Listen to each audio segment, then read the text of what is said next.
దైవమై విలసిల్లు సాయిష విన్నపము వినవయ్య సాయిష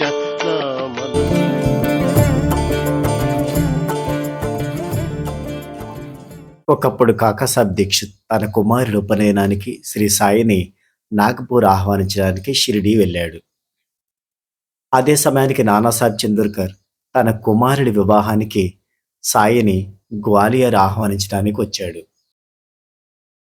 సాయిబాబా ఆ ఇద్దరితో, నా ప్రతినిధిగా శ్యామాను తీసుకువెళ్ళండి,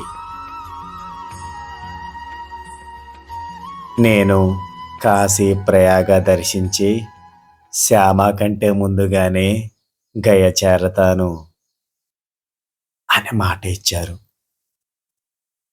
శ్యామ ఆ శుభకార్యాలకు హాజరయ్యాక వారందరూ కొద్ది మాసాలు అయోధ్యలోను కాశీలోను గడిపి గయలో ఒక పూజారింటికి వెళ్ళారు. అక్కడ సాయి పటం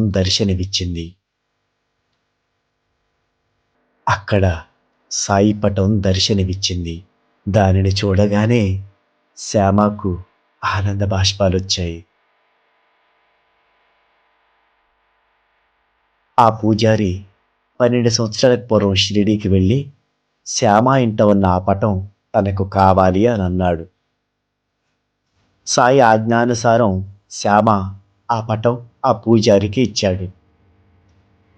శ్యామ కంటే ఎన్నో సంవత్సరాల ముందే సాయి అచ్చటికి చేరారు.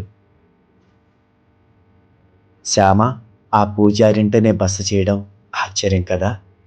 అక్కడ కూడా బాబా తమ వాణ్ణి తమ వద్దనే ఉంచుకున్నారు. ఈ సంఘటన బట్టి బాబా శ్యామ కంటే ముందుగానే గయ చేరతానని చెప్పారు.